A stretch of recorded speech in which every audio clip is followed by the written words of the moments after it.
비명 소리는 자정이 되기 전에 시작되었습니다. 골레스탄 궁전의 대리석 복도를 타고 울려 퍼지는 소리. 너무나 처절해서 경비병들조차 서로의 눈을 마주치지 못했습니다. 어떤 경비병은 손이 떨렸고 어떤 이는 입술을 깨물었습니다. 그들은 알고 있었죠. 또 다른 신부의 밤이 시작되었다는 것을, 그리고 그 비명은 단순한 고통에서 나온 것이 아니라는 것을. 칼에 베이는 고통, 불에 타는 고통, 그런 종류의 고통이 아니었습니다. 그것은 무언가 훨씬 더 깊은 것이 부서지는 소리였습니다. 한 인간의 정신이 완전히 붕괴되는 순간의 소리, 영혼이 산산조각 나는 소리. 궁전의 하녀들은 귀를 막았습니다. 나이든 궁녀들은 그저 고개를 저으며 지나갔죠. 그들의 얼굴에는 동정도 놀라움도 없었습니다. 그들도 한때는 그 방 안에 있었으니까요. 그들도 한때는 비명을 질렀으니까요. 그리고 이제 그들은 다음 세대의 신부들을 준비시키는 사람들이었습니다. 자라 공주는 겨우 16살이었습니다. 페르시아 왕족의 손녀이자 시인들이 그녀의 아름다움을 노래했던 소녀. 검은 머리카락이 허리까지 내려왔고 눈은 페르시아 하늘처럼 깊었다고 합니다. 그녀는 프랑스어를 유창하게 구사했고 시를 썼으며 가끔은 정원에서 웃음소리를 내기도 했습니다. 16살 소녀가 가질 수 있는 모든 것을 가지고 있었죠. 미래에 대한 꿈, 사랑에 대한 환상, 자신의 인생이 아름다울 거라는 순진한 믿음. 하지만 1847년 그날 밤 골레스탄 궁전의 신방에서 그녀는 더 이상 공주가 아니었습니다. 그녀는 거래의 결과물이었죠. 세 개의 지방과 교환된 신부, 정치적 동맹을 위해 포장된 선물, 43살 미르자 하산 칸 장군의 세 번째 아내, 전쟁에서 수천 명을 죽인 남자. 그에 앞선 두 아내는 모두 죽었습니다. 첫 번째는 결혼 2년 만에, 두 번째는 4년 만에. 공식 기록에는 병으로 라고 적혀 있지만 궁전에서는 모두가 진실을 속삭였죠. 그들은 죽음을 선택했다고, 미쳐버리는 이 죽는 게 나았다고. 그녀가 그날 밤 잃은 것은 순결이 아니었습니다. 그것은 훨씬 더 근본적인 것이었죠. 안전함을 느낄 수 있는 능력, 자신의 몸이 자신의 것이라고 믿을 수 있는 능력, 미래에 대한 희망, 잠을 잘 때 악몽을 꾸지 않을 거라는 믿음, 누군가를 사랑할 수 있을 거라는 가능성, 자신의 목소리로 말할 수 있는 자유, 자신의 의지로 움직일 수 있는 권리, 그리고 가장 중요하게는 온전한 정신. 거울을 보았을 때 자신을 알아볼 수 있는 능력, 자신이 누구인지 기억할 수 있는 능력. 자라, 공주는 그날 밤 이후 자신이 누구인지 결코 다시 알지 못했습니다. 그녀의 눈은 살아 있었지만 그 안에 있던 사람은 사라졌습니다. 하지만 여기 충격적인 진실이 있습니다. 카자르 왕조의 페르시아 공주들을 가장 두렵게 만든 것은 그들의 남편이 아니었습니다. 첫날 밤 그 자체도 아니었죠. 폭력도, 고통도, 심지어 죽음도 아니었습니다. 그들을 진정으로 공포에 떨게 만든 것은 결혼식 전 6달이었습니다. 그들이 준비라고 불렀던 그 시간, 신부 교육이라는 아름다운 이름으로 포장된 체계적인 심리적 해체의 과정, 한 인간을 완전히 복종적인 존재로 만들기 위해 설계된 프로그램, 생각하는 능력을 빼앗고 저항하는 의지를 파괴하고 자아 자체를 지워버리는 과정.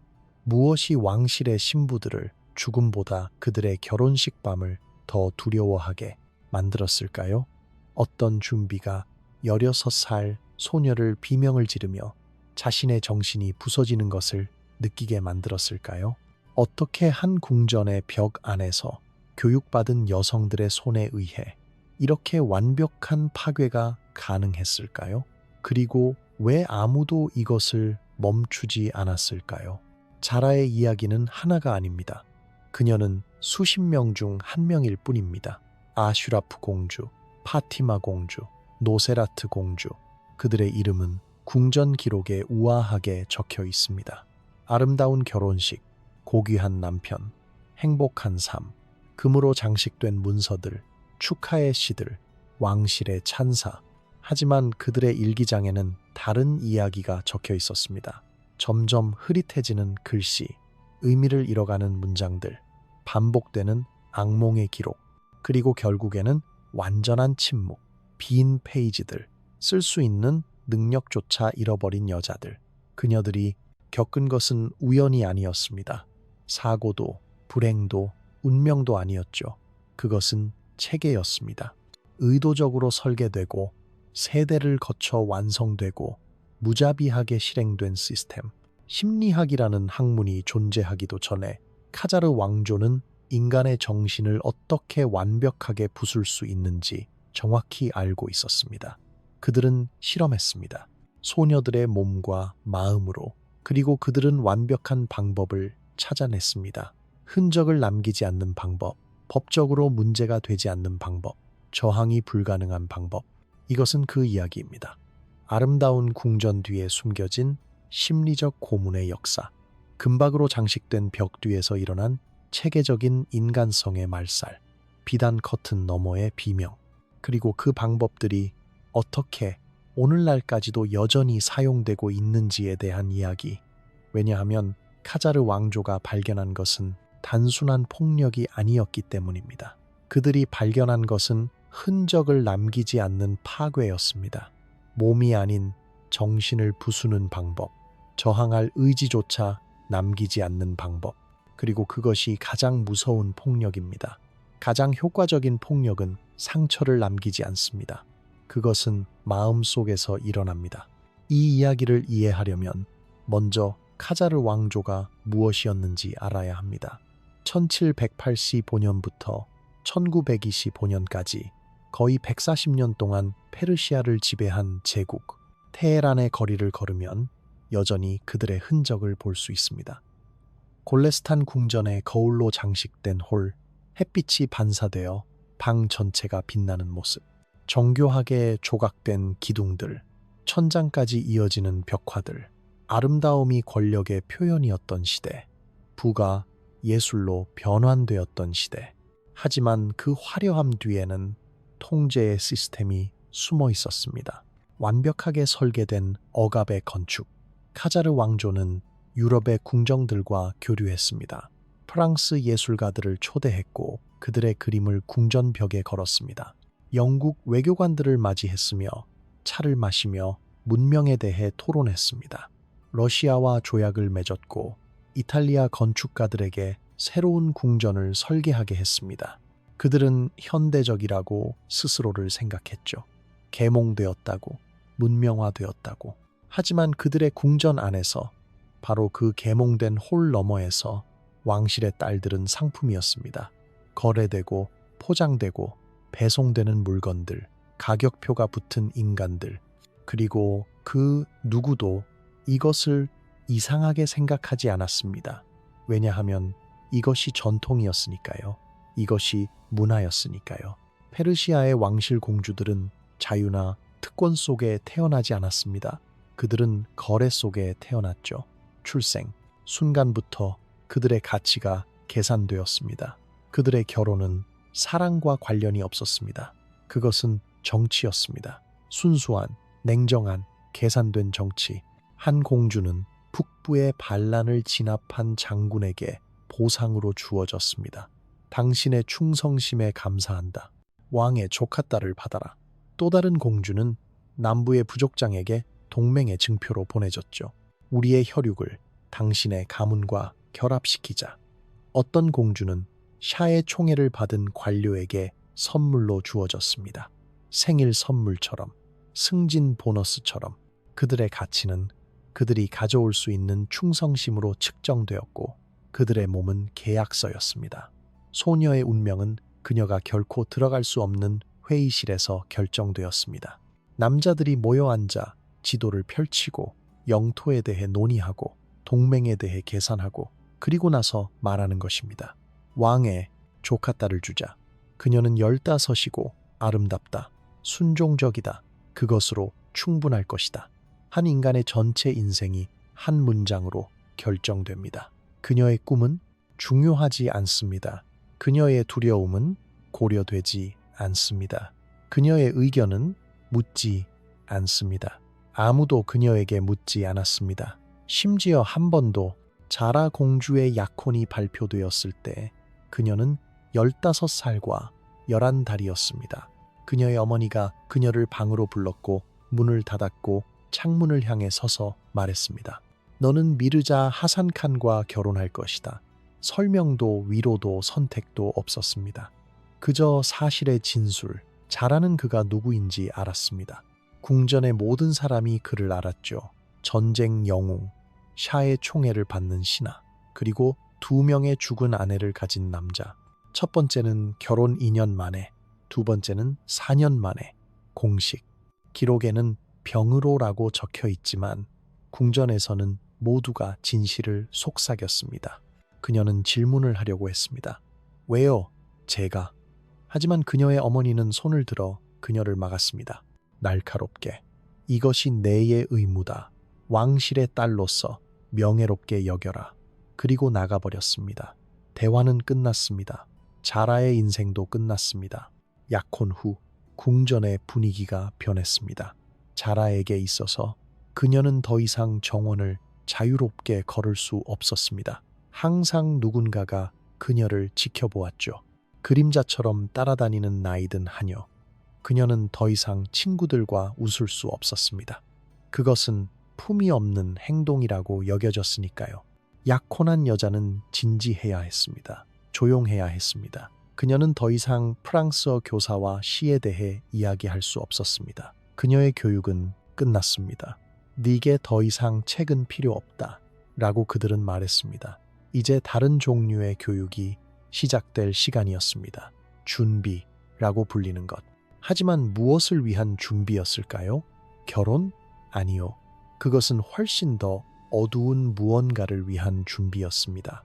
자아의 말살, 인격의 파괴, 한 인간을 완벽하게 복종적인 존재로 만들기 위한 과정.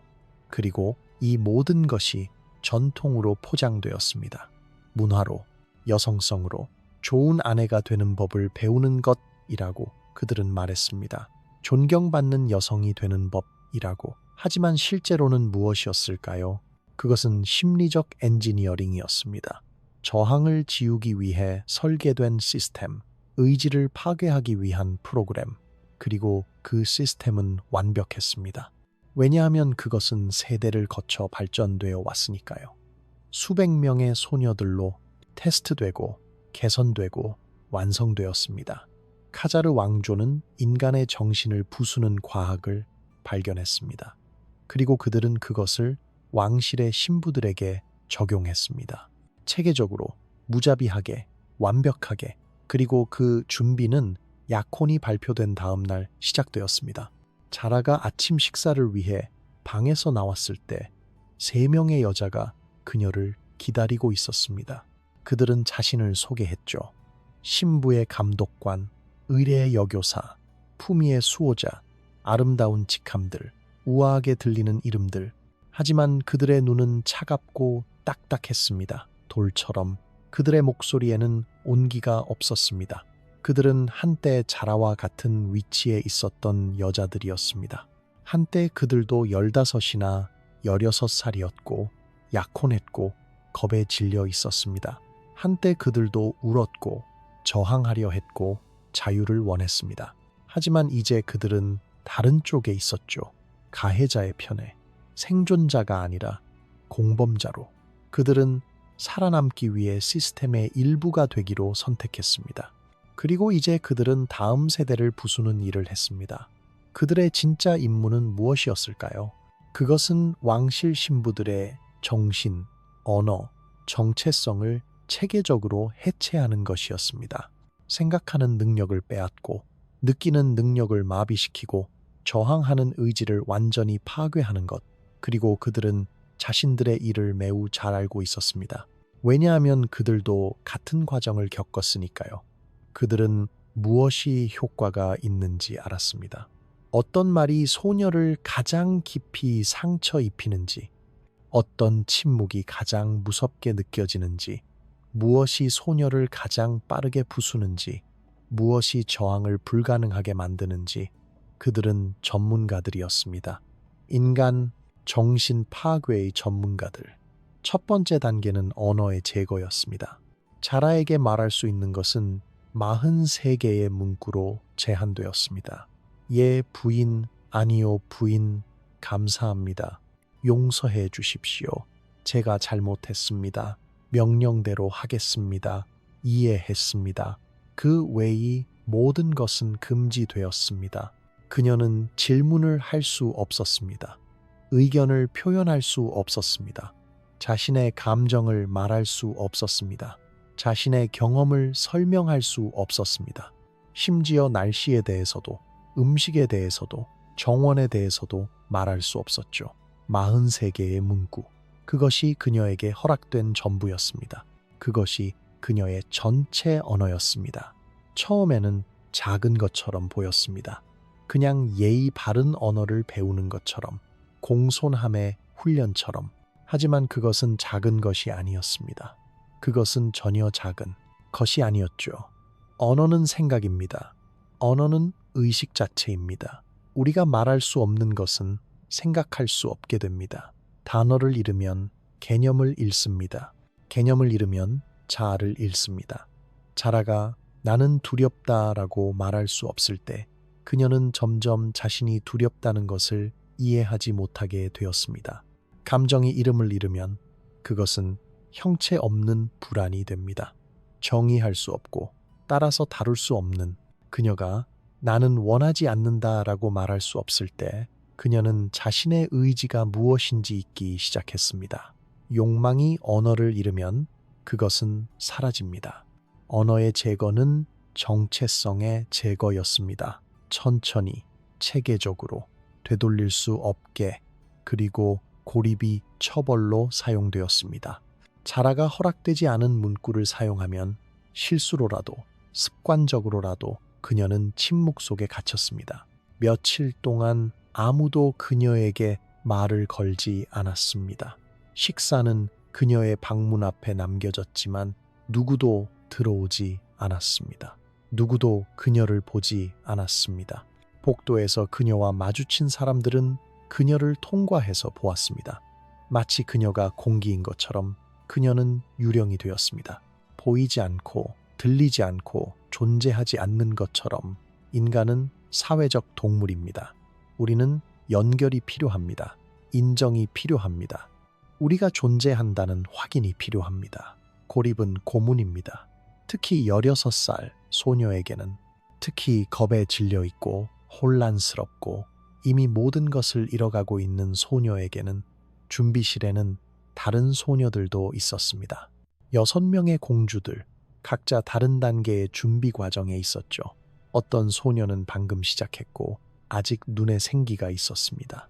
아직 저항할 의지가 남아 있었죠. 어떤 소녀는 중간쯤 왔고 이미 반쯤 비어있는 표정을 하고 있었습니다. 어떤 소녀는 거의 끝나가고 있었습니다. 그들의 눈은 완전히 비어 있었고 그들은 인형처럼 움직였습니다. 그들은 서로를 감시하도록 훈련받았습니다. 누군가가 규칙을 어기면 다른 소녀들이 보고해야 했습니다.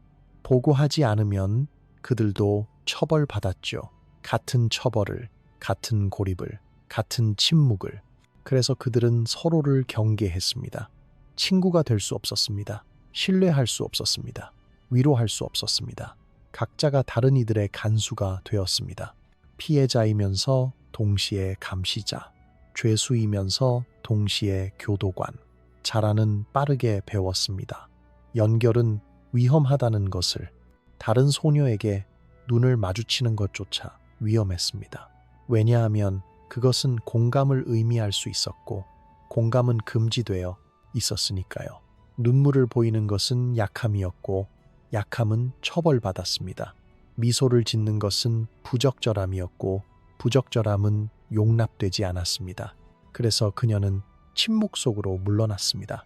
그녀 자신 안으로 더 깊이, 더 멀리 외부 세계와의 모든 연결을 끊고 그리고 그것이 바로 그들이 원했던 것입니다. 완전한 복종으로 가는 첫 번째 단계, 고립, 침묵, 그리고 서서히 피할 수 없이, 돌이킬 수 없이 사라지는 자. 두 번째 단계는 몸의 재프로그래밍이었습니다. 복종의 8가지 동작이라고 불렸죠.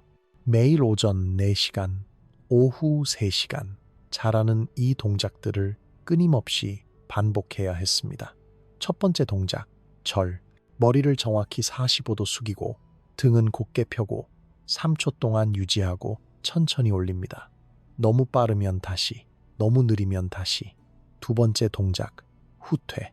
남자가 방에 들어오면 시선을 내리고 정확히 3걸음 뒤로 물러납니다. 발소리를 내면 안 됩니다. 세 번째 동작, 복종의 자세. 무릎을 꿇고 손을 무릎 위에 얹고 손가락을 모으고 눈을 바닥으로 향합니다. 네 번째 동작, 수용. 명령을 들을 때 고개를 숙이며 예 라고 말합니다. 목소리는 부드럽게, 확신 없이. 다섯 번째 동작, 봉사의 자세. 물건을 건넬 때 두 손을 사용하고 고개를 숙이고 눈을 감습니다. 여섯 번째 동작, 대기. 벽 옆에 서서 손을 앞으로 모으고 완전히 정지합니다. 일곱 번째 동작, 감사. 무엇을 받든 심지어 처벌을 받을 때도 절하며 감사합니다 라고 말합니다. 여덟 번째 동작, 소멸. 명령받지 않으면 존재하지 않는 것처럼 행동합니다. 각 동작에는 정확한 각도가 있었습니다. 목의 기울기, 발의 위치, 손의 각도, 무릎이 바닥에 닿는 속도, 시선이 내려가는 경로, 호흡의 깊이. 몇 센티미터라도 틀리면, 몇 도라도 어긋나면, 한 박자라도 빠르거나 느리면 그녀는 처음부터 다시 시작해야 했습니다. 하루에 7시간, 일주일에 7일, 6달 동안 반복, 끝없는 반복. 그녀의 근육이 이 움직임을 기억할 때까지, 그녀의 신경계가 이것을 자동으로 수행할 때까지, 생각하지 않아도, 의식하지 않아도 저항할 수 없을 정도로 몸에 각인될 때까지, 본능이 될 때까지, 정체성이 될 때까지. 그리고 그녀는 관찰당했습니다. 항상 나이든 여자들이 그녀 주위를 돌며 지켜보았습니다. 독수리처럼, 사냥꾼처럼. 그들은 작은 실수도 놓치지 않았습니다. 그들은 교정했습니다.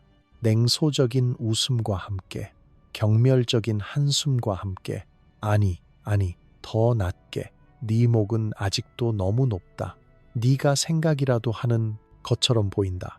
생각하는 아내는 위험한 아내다. 내 발이 너무 크게 움직인다. 여자는 공간을 차지하지 않는다. 여자는 사라진다. 네 눈이 너무 많이 본다. 호기심은 불복종의 시작이다. 그들은 그녀의 몸을 마치 기계의 부품인 것처럼 다루었습니다. 고쳐야 할 결함, 조정해야 할 도구, 완성해야 할 프로젝트. 인간이 아니라 물건. 그리고 자라는 점점 자신의 몸을 증오하기 시작했습니다. 왜냐하면 그것은 결코 충분히 복종적이지 않았으니까요. 결코 충분히 낫지 않았으니까요. 결코 충분히 작아지지 않았으니까요. 결코 충분히 조용하지 않았으니까요. 결코 충분히 완벽하지 않았으니까요. 그녀의 몸은 배신자처럼 느껴졌습니다. 항상 실수하는, 항상 교정이 필요한, 항상 실패하는. 그녀는 거울을 피하기 시작했습니다. 왜냐하면 그녀가 본 것은 실패뿐이었으니까요. 불충분함 뿐이었으니까요. 부끄러움 뿐이었으니까요. 현대 심리학자들은 이것을 이해합니다. 몸은 기억합니다. 트라우마는 근육에, 자세에, 호흡 패턴에, 긴장의 위치에 저장됩니다. 몸은 정신보다 더 오래 기억합니다. 더 깊이 기억합니다. 자라의 몸은 복종을 배우고 있었습니다. 세포 수준에서, 신경 수준에서 DNA에 각인되는 것처럼. 그리고 그것은 그녀의 정신보다 더 깊은 곳에 새겨졌습니다. 지울 수 없게. 결혼식 이후에도, 몇 년이 지난 후에도 남편이 방에 들어올 때마다 그녀의 몸은 자동으로 반응했습니다. 생각하기 전에, 느끼기 전에, 의식하기 전에 그녀의 근육이 먼저 움직였습니다. 그녀의 몸은 이미 복종하고 있었습니다. 그녀의 의지와는 상관없이, 그녀가 원하는 것과는 무관하게, 심지어 그녀가 혼자 있을 때조차 그녀의 자세는 복종을 표현했습니다. 그것이 가장 무서운 것이었습니다. 그녀의 몸은 더 이상 그녀의 것이 아니었습니다. 그것은 완벽한 조건화의 증거였습니다. 세 번째 단계는 시험이었습니다. 이것은 가장 잔인한 부분이었죠. 매주 2번, 때로는 3번, 자라는 차갑고 무표정한 여자 자나부 앞에 불려갔습니다. 자나부는 60대였고 30년 동안 신부들을 준비시켜 왔습니다. 그녀의 얼굴에는 주름이 깊게 패여 있었고 그녀의 눈에는 연민이라곤 전혀 없었습니다. 그녀는 남편 역할을 했습니다. 시뮬레이션, 연습, 실제 상황을 대비하기 위해서라고 그들은 말했습니다. 하지만 그것은 단순한 연습이 아니었습니다. 그것은 의도적인 심리적 파괴였습니다. 체계적인 정신의 붕괴였습니다. 저항의 마지막 불꽃을 꺼뜨리는 과정이었습니다. 시나리오는 매번 달랐습니다. 예측할 수 없었습니다. 어떤 날 자나부는 분노에 차서 방에 들어왔습니다. 문을 세게 닫고 소리를 지르며 너는 쓸모없다. 모든 것을 망친다. 왜 너 같은 여자와 결혼해야 하는가? 자라는 무엇을 해야 할지 몰랐습니다. 사과해야 할까? 침묵을 지켜야 할까? 설명을 시도해야 할까? 울어야 할까? 무엇을 하든 그것은 틀렸습니다. 사과하면 자나부는 더 크게 소리쳤습니다. 변명하지 마라. 변명은 불복종이다. 침묵하면 듣고 있냐? 대답해라. 벙어리가 되었냐? 설명하려 하면 감히 나에게 말대꾸를? 네가 나보다 더 안다고 생각하냐? 울면 약한 여자, 눈물로 동정을 구하려 하는가? 모든 반응이 처벌로 이어졌습니다.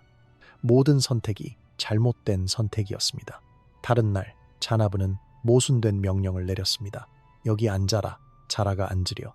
하면 아니 서 있어라. 자라가 일어서면 왜 서 있냐? 앉으라고 했다. 자라가 다시 앉으려 하면 네가 명령을 이해하지 못하는구나. 다시 시작하자. 이것이 1시간 동안 계속되었습니다. 때로는 2시간, 3시간. 자라가 무엇을 하든 그것은 잘못된 것이었습니다. 원인과 결과 사이의 연결이 사라졌습니다. 논리가 사라졌습니다. 처벌은 행동과 무관했습니다. 이것이 핵심이었죠. 학습된 무기력. 심리학자들이 나중에 1960년대에 와서야 이름을 붙인 것. 하지만 카자르 왕조는 이미 알고 있었습니다. 100년도 더 전에 안전한 반응이 없을 때 저항하려는 의지가 죽습니다. 통제할 수 있는 것이 없을 때 시도하는 것조차 의미가 없어집니다. 자라는 이것을 배웠습니다. 천천히, 고통스럽게, 피할 수 없이. 그녀가 무엇을 해도 고통이 올 것이라면 왜 노력하겠습니까? 왜 생각하겠습니까? 왜 선택을 하려고 하겠습니까? 왜 저항하겠습니까? 왜 싸우겠습니까? 그래서 그녀는 포기했습니다. 완전히, 전적으로 생각하기를 멈췄습니다. 느끼기를 멈췄습니다. 그저 반응했습니다. 인형처럼, 기계처럼. 그리고 그것이 바로 그들이 원했던 것입니다. 의지 없는 존재, 생각 없는 복종, 완벽한 수동성. 그리고 그녀의 몸은 반응하기 시작했습니다. 생리적으로, 억제할 수 없이 항상 긴장되어 있었습니다. 항상 경계 상태였습니다. 언제 다음 시험이 올지 몰랐으니까요. 언제 다음 소리가 들릴지 몰랐으니까요. 언제 다음 모욕이 날아올지 몰랐으니까요. 그녀는 잠을 잘 수 없었습니다. 잠들면 악몽을 꾸었고 깨어나면 심장이 미친 듯이 뛰고 있었습니다. 온몸이 땀에 젖어 있었습니다. 비명을 지르고 싶었지만 소리가 나오지 않았습니다. 그녀의 손은 계속 떨렸습니다. 멈출 수 없이. 식욕은 완전히 사라졌습니다. 음식이 입에서 재처럼 느껴졌습니다. 삼킬 수조차 없었습니다. 이것을 이름 없는 공포라고 불렀습니다. 특정한 것에 대한 두려움이 아니라 모든 것에 대한 두려움. 항상 어깨 너머를 보는 느낌. 존재 자체에 대한 두려움. 살아있다는 것에 대한 두려움. 호흡하는 것에 대한 두려움. 여자들은 이것을 진전이라고 불렀습니다. 보세요. 그녀는 이제 제대로 두려워하고 있습니다. 그녀의 저항이 부서지고 있습니다. 그녀의 자아가 사라지고 있습니다. 그녀는 준비되고 있습니다. 그들은 만족스럽게 고개를 끄덕였습니다. 성공의 표시들을 체크했습니다. 무엇을 위한 준비? 삶이 아니었습니다. 사랑이 아니었습니다. 그것은 생존도 아니었습니다. 그것은 완전한 항복을 위한 준비였습니다. 자아의 완전한 소멸을 위한 준비였습니다. 인간에서 물건으로의 변환을 위한 준비였습니다. 그리고 그들은 성공하고 있었습니다. 네 번째 단계는 의학적 침입이었습니다. 무르자 바람 박사. 그는 30년 동안 궁전의 신부들을 검사해 왔습니다. 냉혹한 눈을 가진 남자. 그는 그들을 환자로 보지 않았습니다. 인간으로 보지 않았습니다. 그는 그들을 가축처럼 대했습니다.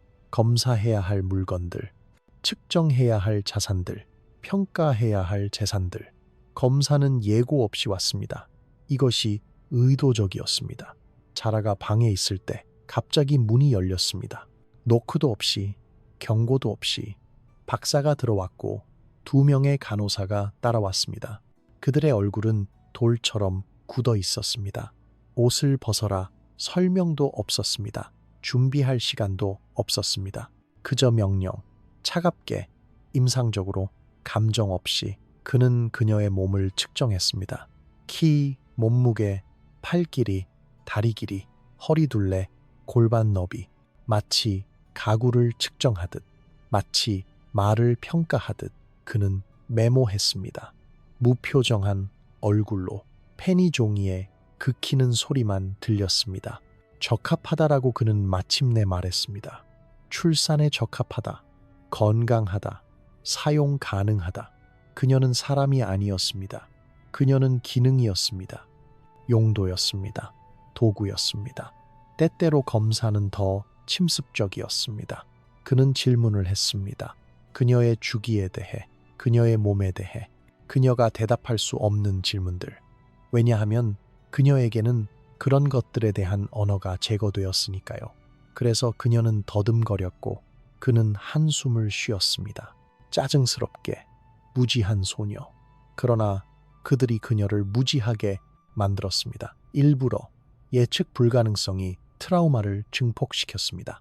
자라는 결코 검사가 언제 올지 알 수 없었습니다. 어떤 주는 3번, 어떤 주는 한 번도 없었습니다. 어떤 날은 아침에, 어떤 날은 한밤중에 패턴이 없었습니다. 그녀는 항상 준비할 수 없었습니다. 항상 취약했습니다. 항상 침입당할 수 있었습니다. 그래서 그녀는 결코 안전하다고 느낄 수 없었습니다. 심지어 혼자 있을 때도, 심지어 잠잘 때도 그녀의 방은 더 이상 피난처가 아니었습니다. 그것은 함정이었습니다. 그리고 메시지는 명확했습니다. 너의 몸은 내 것이 아니다. 우리가 원할 때 우리가 들어갈 수 있다. 너는 동의할 필요가 없다. 너는 준비할 필요가 없다. 너는 거부할 권리가 없다.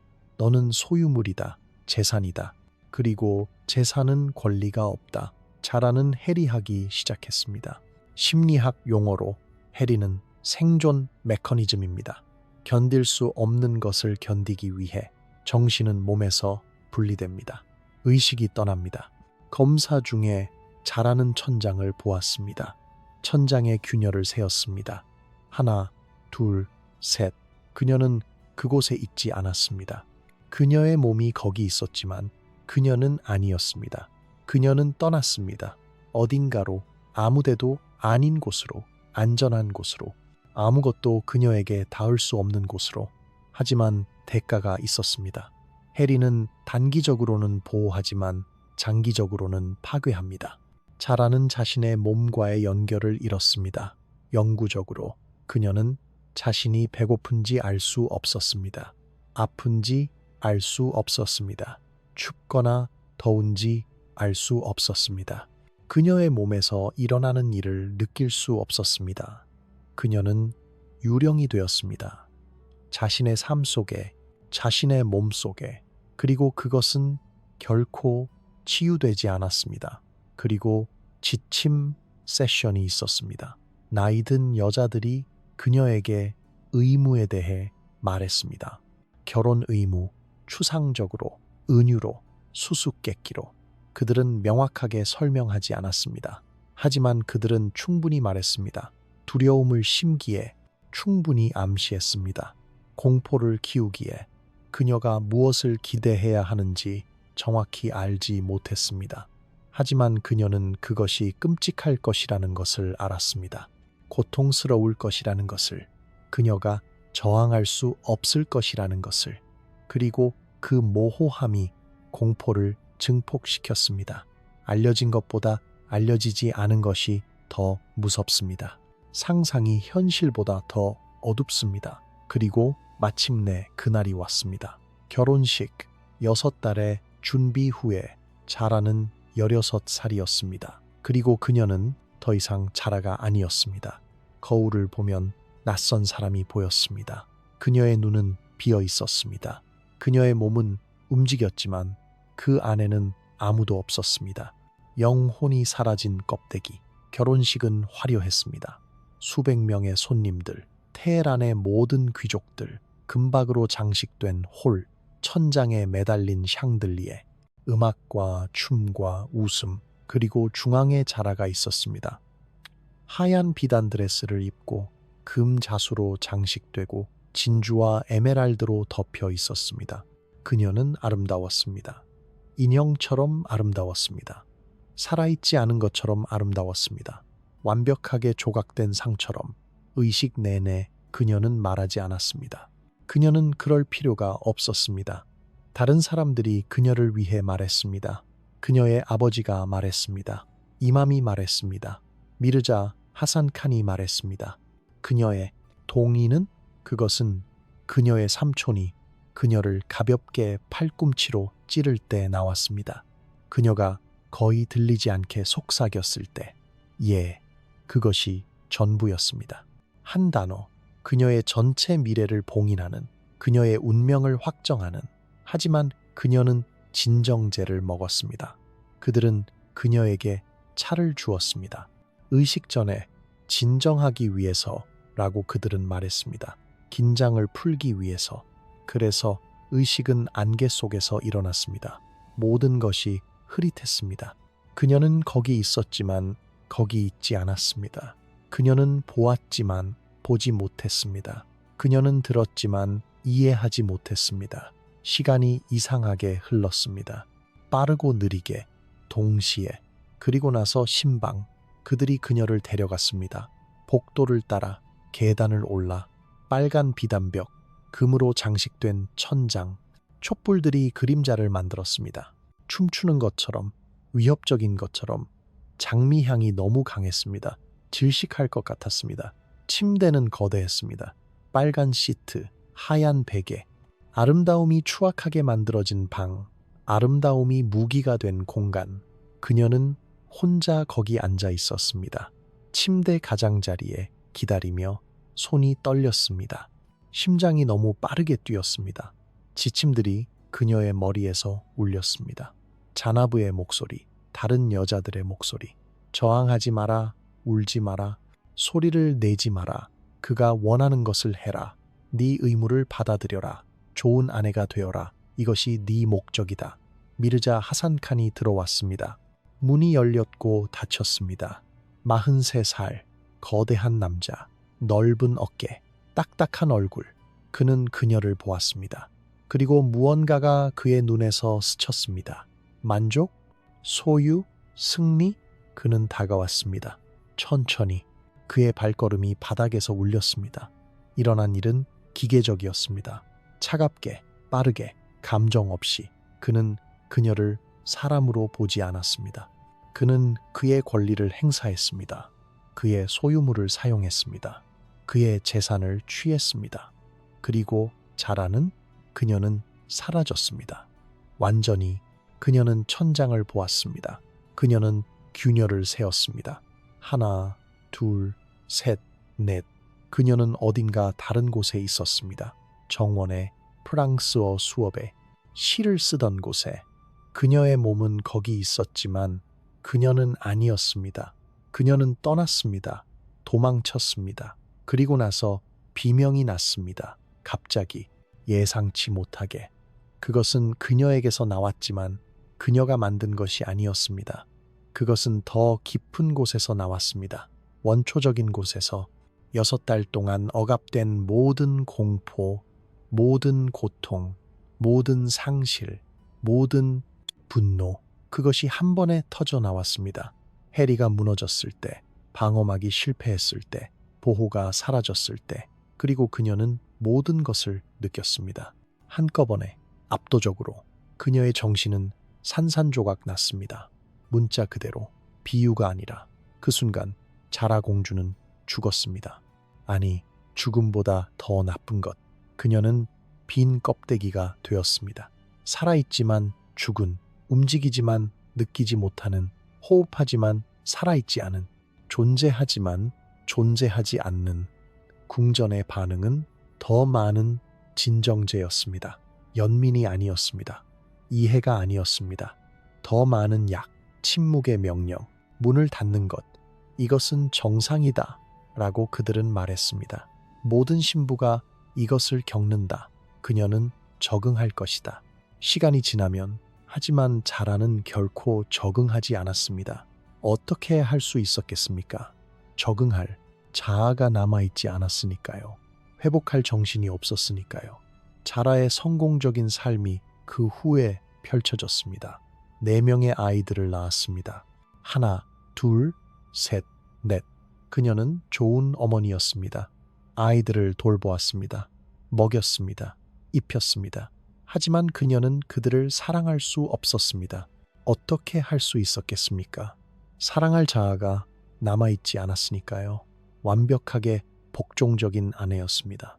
결코 불평하지 않았습니다. 결코 저항하지 않았습니다. 결코 자신의 의견을 표현하지 않았습니다. 남편이 방에 들어올 때마다 그녀의 몸은 자동으로 반응했습니다. 복종의 8가지 동작, 완벽하게 수행되었습니다. 그녀는 모든 면에서 이상적이었습니다. 왕조의 자랑이었습니다. 하지만 그녀의 눈을 본 사람들은 알았습니다. 정말로 본 사람들은 거기에는 아무도 없었습니다. 빈 공간만, 공허만. 그녀는 53세에 죽었습니다. 공식 기록에는 쇠약병이라고 적혀 있습니다. 특정할 수 없는 질병, 서서히 사라짐. 하지만 진실은 그녀는 훨씬 전에 죽었습니다. 16살에 신방에서.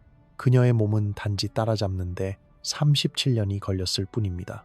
37년 동안 걸어다니는 유령으로, 그리고 자라는 혼자가 아니었습니다. 그녀의 이야기는 독특하지 않았습니다. 수십 명의 다른 공주들이 같은 운명을 겪었습니다. 같은 준비, 같은 파괴, 같은 빈눈. 아슈라프 공주의 일기가 20세기 초에 발견되었습니다. 역사학자들이 그것을 읽었을 때 그들은 충격받았습니다. 마지막 항목들은 점점 더 흐려졌습니다. 글씨가 흔들렸습니다. 문장들이 의미를 잃었습니다. 나는, 아니, 더 이상, 누가, 거울, 모르는 얼굴, 그리고 나서 빈 페이지들. 몇 달 동안, 몇 년 동안 그녀는 쓸 수 있는 능력을 잃었습니다. 아니, 더 근본적으로 자아를 잃었습니다. 쓸 나가 없었습니다. 파티마 공주는 결혼 후 말을 멈췄습니다. 완전히 20년 동안 그녀는 명령을 따랐지만 결코 말하지 않았습니다. 의사들은 그녀를 검사했지만 신체적 원인을 찾지 못했습니다. 왜냐하면 원인이 신체적이지 않았으니까요. 그것은 심리적이었습니다. 그녀의 언어는 6달 동안 제거되었고 그녀는 결코 그것을 되찾지 못했습니다. 노세라트 공주는 인형 같은 복종으로 유명했습니다. 궁전의 모든 사람이 그녀를 칭찬했습니다. 완벽한 아내, 이상적인 여성. 하지만 그녀의 하녀들은 다른 이야기를 했습니다. 그녀는 밤에 비명을 질렀습니다. 매일 밤, 수십 년 동안 깨어났을 때 그녀는 기억하지 못했습니다. 그녀의 정신은 낮과 밤으로 분열되었습니다. 낮에는 완벽한 복종, 밤에는 억압된 공포가 터져 나왔습니다. 이것은 체계적이었습니다. 우연이 아니었습니다. 불행한 사고가 아니었습니다. 카자르 왕조는 이 방법들을 세대에 걸쳐 의도적으로 발전시켰습니다. 테스트했습니다. 개선했습니다. 완성했습니다. 그들은 무엇이 효과가 있는지 정확히 알았습니다. 언어 제거, 생각을 죽이기 위해, 신체 재프로그래밍, 저항을 불가능하게 만들기 위해, 학습된 무기력, 의지를 파괴하기 위해, 의학적 침입, 안전감을 빼앗기 위해, 해리, 자아를 분열시키기 위해. 그들은 이 모든 것을 심리학이 이름을 붙이기 100년 전에 알았습니다. 지그문트 프로이트가 태어나기 전에, 이반 파블로프가 개들을 실험하기 전에 카자르 왕조는 인간으로 실험하고 있었습니다.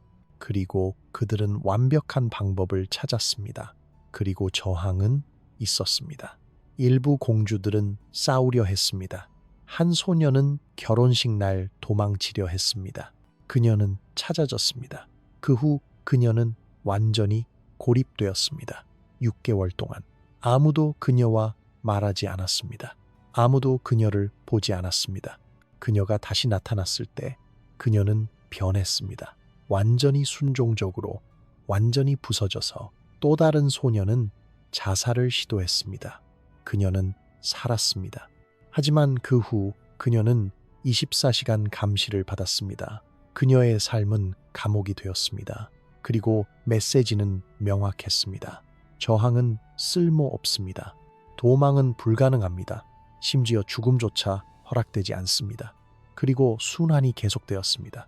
피해자들이 생존자가 되었고 생존자들이 집행자가 되었습니다. 한때 자라처럼 고통받았던 여자들이 이제 다음 세대의 소녀들을 준비시켰습니다. 왜냐하면 그것이 생존하는 유일한 방법이었으니까요. 시스템의 일부가 되는 것. 트라우마는 세대를 거쳐 전달되었습니다. 그리고 이 지식은 사라지지 않았습니다. 카자르 왕조가 1925년에 무너진 후에도 방법들은 남았습니다. 왜냐하면 그들이 발견한 것은 단순히 페르시아 왕조의 관습이 아니었기 때문입니다. 그들이 발견한 것은 인간 심리의 근본적인 취약점이었습니다. 보편적인 취약점. 어떻게 의지를 부수는가? 어떻게 저항을 불가능하게 만드는가? 어떻게 흔적 없이 사람을 파괴하는가? 그리고 이 지식은 전파되었습니다. 다른 형태로, 다른 맥락에서, 하지만 동일한 원칙들로. 20세기 신문 기술을 보십시오. CIA의 고문 매뉴얼, 소련의 심리 조작, 언어 제한, 수면 박탈, 감각 차단, 예측, 불가능한 처벌, 학습된 무기력의 유도. 이것들은 새로운 발명이 아닙니다. 카자르 왕조가 이미 100년 전에 완성했습니다. 컬트의 조건화 방법들, 고립, 언어 통제, 신체 통제, 정체성 파괴, 외부 세계와의 단절, 카자르의 신부 준비와 동일한 단계들입니다. 정확히 같은 순서로 가정폭력의 패턴들, 점진적인 고립, 자존감의 체계적 파괴, 예측 불가능한 폭력, 피해자를 자신의 감시자로 만들기, 저항할 생각조차 못하게 만들기. 카자르 왕조는 이 모든 것을 알고 있었습니다. 심리학 교과서가 쓰이기 전에. 카자르 페르시아는 심리학이 존재하기 전에 심리학을 이해했습니다. 잔인한 실험을 통해 소녀들의 몸과 마음으로. 그리고 그들은 그 지식을 세대에 걸쳐 전달했습니다. 여자에서 여자로, 피해자에서 집행자로. 지식의 전달, 트라우마의 전달. 20세기에 역사학자들이 궁전 기록을 발견했을 때 그들은 충격받았습니다.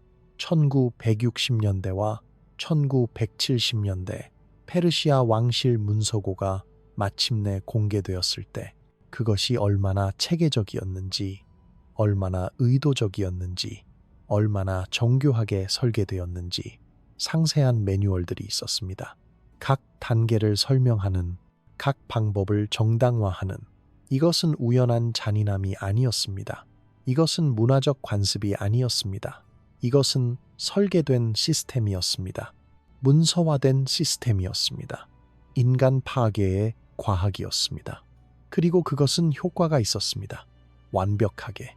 그리고 오늘날의 함의는 우리는 여전히 이러한 패턴들을 봅니다. 권위주의 정권에서, 억압적인 관계에서, 조직화된 통제 시스템에서, 기업의 가스라이팅에서 방법들은 근본적으로 변하지 않았습니다. 단지 이름이 바뀌었을 뿐입니다. 더 세련되어졌을 뿐입니다. 더 은밀해졌을 뿐입니다. 가장 효과적인 폭력은 흔적을 남기지 않습니다. 타박상도, 상처도, 증거도 없습니다. 그것은 몸이 아니라 정신을 부숩니다.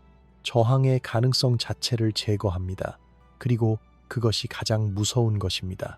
이러한 시스템들을 인식하는 것이 우리가 그것들을 멈추는 방법입니다. 이름을 붙이는 것, 패턴을 보는 것, 연결을 만드는 것. 이것은 항상 이렇게 되어 왔다는 말을 거부하는 것. 이것은 전통이다 라는 변명을 거부하는 것. 왜냐하면 그것은 거짓말이기 때문입니다. 이것은 선택이었습니다. 의도적인 설계였습니다. 그리고 선택된 것은 해제될 수 있습니다. 만들어진 것은 해체될 수 있습니다.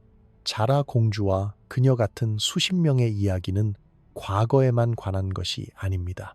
그것은 현재에 관한 것입니다. 미래에 관한 것입니다. 그것은 우리에게 경고합니다.